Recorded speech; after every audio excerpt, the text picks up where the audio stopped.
Hello everybody, my name is Davis and welcome back to another video, and today we're here for another severe weather breakdown. Now we have a slight risk of severe weather today. We've got our hurricane going through the ocean right now, so we've got quite a bit to talk about. So let's go and get right into it, starting off the SPC outlook for today, where yes, we do have a slight risk of severe weather here in the south central plains here. Southeastern Colorado, southwestern Kansas, the panhandle of Oklahoma, and the eastern part of the boot of Texas are all under a slight risk of severe weather today. This includes the cities of Liberal and Garden City in Kansas. So let's go ahead and break down the threats that this brings, starting off with the tornado threat for today. We do have a 2% risk of a tornado here. We did see our first tornado warning in a while yesterday, actually, so we could definitely get another one today. We might even get an actual tornado today, so look out if you're in this region here, this 2% area. Damaging wind threat, we do have a 15% risk of wind gusts of 60 miles an hour higher here in the yellow region. This can be very damaging, so watch out.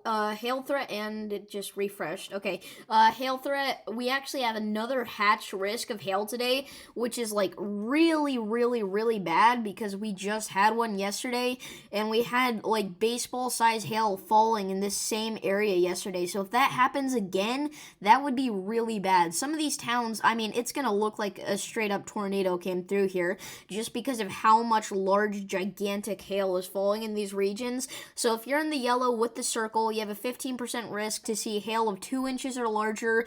Yellow without the circle, that's a 15% risk to see hail of 1 inch or larger. So still look out for that. But that is not nearly as dangerous as if you're in the circle today, so definitely look out for that. Today on the window destruction meter, so as of right now, we are at a moderate risk of window destruction, but this is like the high end of a moderate risk. If anything gets upgraded here really at all, I'm going to upgrade this to a high risk, because we have a tornado threat, a hail threat, and damaging wind threat all in play today. So if any of these get upgraded, I'm going to put us at a high risk for window destruction, so I'll keep you updated in the evening video later tonight. But yeah, it's pretty crazy right now. Moving on to tomorrow, we already have another marginal risk of severe weather here in west central Texas. No tornado threat for tomorrow currently, but that could definitely get upgraded.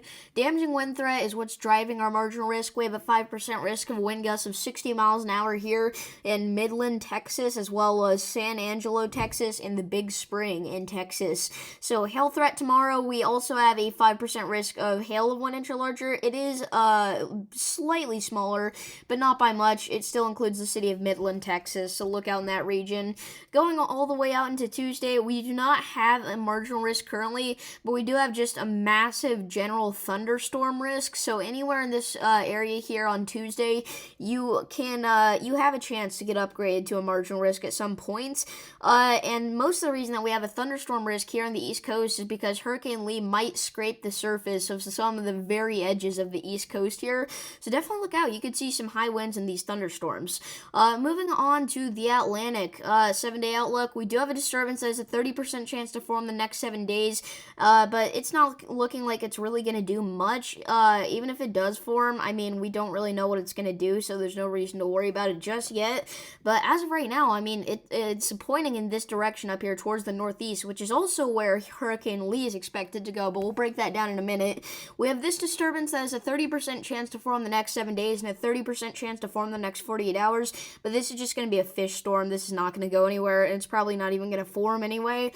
Tropical Storm Margot is going to become a hurricane very soon. By the end of this week, we will have a Category 1 or 2 hurricane most likely, but again, this is most likely just going to be a fish storm, not really going to be hurting anybody. And then Hurricane Lee, obviously. It's been out here for a while now. Category 3, low end, or no, ways 110 mile an hour winds. I don't remember if that's Category 2 or 3. I want to say that's Category 2. Anyway, high-end Cat 2, low-end Cat 3 currently is probably affecting some of the Lesser Antilles here. Not directly, but you're probably seeing some high wind gusts and thunderstorms as well as high waves here in the Lesser Antilles, especially as we go into the later hours today. So look out in this region here. You could see some high winds from Hurricane Lee. Eastern Pacific, Tropical Storm Jova has not decreased in power as quickly as we expected, but by the end of this week, it will not even be out here anymore, most likely. Central Pacific, you do have Hurricane Jova, but like I said, that's just going to go away pretty quickly and not really hurt anybody. Moving on to the path for Hurricane Lee here. It is currently okay, so it's a Cat 2 hurricane with 110-mile-an-hour winds. That's a high-end Cat 2. And then later today, it is expected to become a Category 3 with 120-mile-an-hour winds. You see it's kind of scraping the Lesser Antilles here with some shower and storm activity.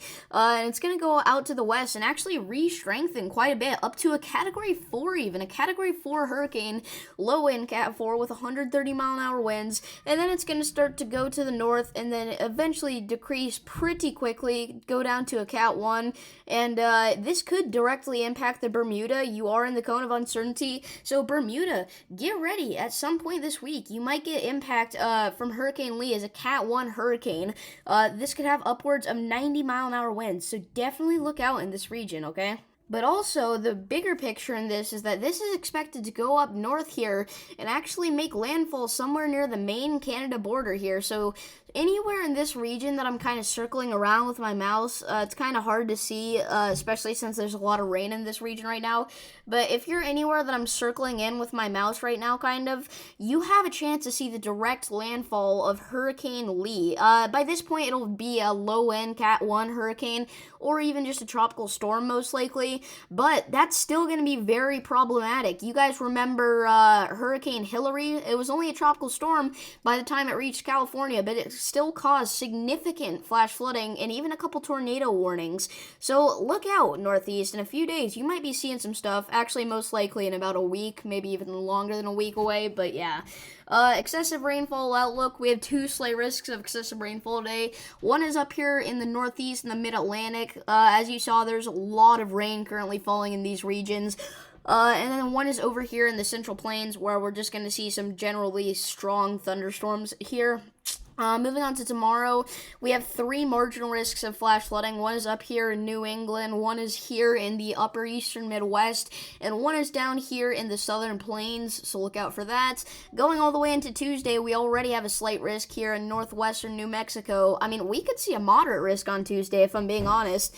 I'm not saying that's likely, but it is possible, okay? And then we also have a marginal risk up here near New England, so look out for that. Finally, watches, warnings, and advisory. We do have flood watches in effect right now for the Virginias, so look out there in that region.